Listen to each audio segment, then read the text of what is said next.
Bonjour à tous, tout pour comprendre comment jouer à Secouriste en moins de 6 minutes. Secouriste est un jeu de plateau qui oppose deux joueurs à partir de 7 ans qui doivent porter assistance à une série de victimes de 6 familles différentes. Malaise, traumatisme, perte de connaissance, brûlure, plaies et arrêt cardiaque. Accumulez donc le plus de points possible en portant assistance à ces victimes. Qui sauvera un maximum de victimes et qui d'entre vous sera la victime de l'autre? En ouvrant la boîte, vous y trouverez 4 plateaux de jeu qui représentent 6 familles de victimes à secourir, l'emplacement d'une pioche action immédiate et d'une poubelle, 2 cartes d'aide au calcul des points, 48 cartes dites cartes assistance qui représentent les différentes étapes des sauvetages à effectuer pour chacune des 6 familles de victimes. Chaque famille comporte 8 cartes assistance, numérotées chronologiquement de 2 à 9, 12 cartes de protection dites cartes gants, 4 cartes urgence vitale sur fond rouge qui représentent 2 détresses vitales, l'étouffement total, 2 cartes, et l'hémorragie, 2 cartes. Enfin, 8 cartes action immédiate sur fond vert qui représentent les gestes de secours qui vous permettront de faire face aux coups bas imposés par votre adversaire. Prévoyez papier et crayon pour noter vos scores. Secouriste présente 2 types de parties. La partie classique qui se joue en 3 manches et la partie junior ou partie rapide qui se joue en une seule manche simplifiée. Dans les deux cas, la règle du jeu est identique, seul le calcul des points et donc la stratégie de jeu diffère.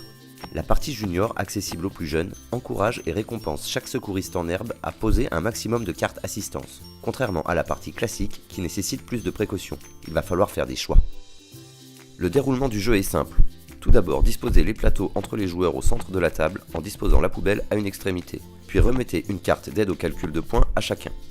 Mélangez les 8 cartes action immédiate et placez-les à leur emplacement sur le plateau, face cachée. Toutes les autres cartes, assistance, urgence vitale et gants, sont mélangées. Chaque joueur en reçoit 8, face cachée, et le reste constitue la pioche à poser à côté des plateaux de jeu. La partie peut alors commencer. Comment jouer? Le joueur le plus jeune débute la partie, et tour à tour, chaque joueur pose une carte de son jeu avant d'en piocher une autre pour la remplacer. Je joue, et ensuite, je pioche. Chaque joueur garde donc toujours 8 cartes en main. Pour jouer, 3 options. 1. Ajoutez une carte à un sauvetage. 2. Débarrassez-vous d'une carte. Ou 3. Jouez une carte urgence vitale évidente pour bloquer votre adversaire. Ajoutez une carte à un sauvetage. En jouant une carte assistance, un joueur peut débuter un nouveau sauvetage ou en poursuivre un déjà commencé, chaque joueur ne pouvant jouer que sur son côté des plateaux. Pour débuter un sauvetage, le joueur place une carte de sa main, face visible, sous la case victime correspondante en dehors du plateau de jeu. Pour poursuivre un sauvetage déjà entrepris, un joueur pose sa carte en recouvrant partiellement la carte précédente du sauvetage de son choix, de manière à former une colonne visible par les deux joueurs. La valeur de la nouvelle carte posée doit être supérieure à celle de la dernière carte de la colonne. Il n'est pas obligatoire de commencer un sauvetage par la première carte de la famille, ni même que les cartes soient consécutives.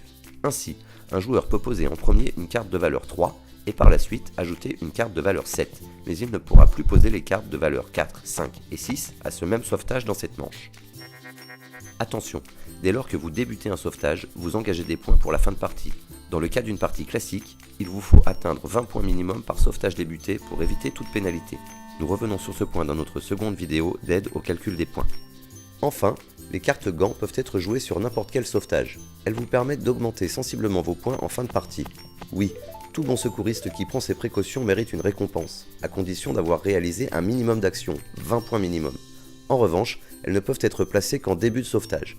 Lorsqu'une première carte assistance est posée, il n'est plus possible d'y ajouter une carte gant. C'est donc une carte à double tranchant qui peut s'avérer très utile pour remporter une manche, à utiliser avec précaution. 2. Débarrassez-vous d'une carte. Si un joueur ne peut ou ne souhaite pas ajouter de carte assistance à l'un des sauvetages en cours, ou qu'il ne peut ou ne veut simplement jouer aucune carte, il doit à son tour impérativement se débarrasser d'une carte de sa main. S'il désire se débarrasser d'une carte assistance, il doit le faire face visible sur la case centrale du sauvetage correspondant du plateau. S'il y a déjà une carte ou plus sur cette case, dont lui-même ou son adversaire se serait débarrassé auparavant, celle-ci est placée par-dessus de manière à les recouvrir complètement. Cette dernière carte pourra être piochée à son tour par votre adversaire ou vous-même ultérieurement si elle s'avère intéressante pour votre propre stratégie plus tard dans le jeu.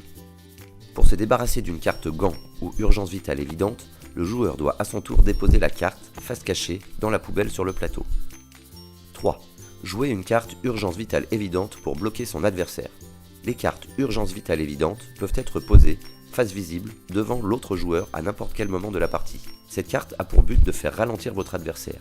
Le joueur qui reçoit cette carte ne peut alors plus avancer sur aucun sauvetage entrepris tant que la carte action immédiate correspondante à la détresse jouée n'a pas été piochée.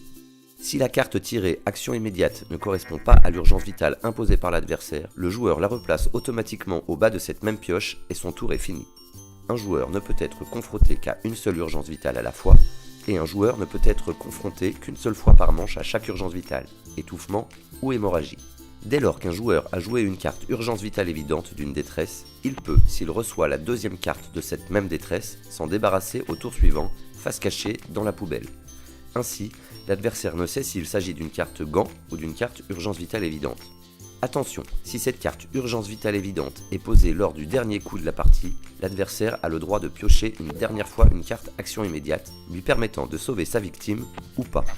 Notons que finir une partie avec une telle carte contre soi coûte cher et peut donc vous faire perdre la manche. La manche se termine immédiatement lorsqu'un joueur prend la dernière carte de la pioche. Il ne reste alors plus qu'à compter les points. N'hésitez pas à regarder notre seconde vidéo d'aide au calcul des points. Bonne partie à vous de jouer!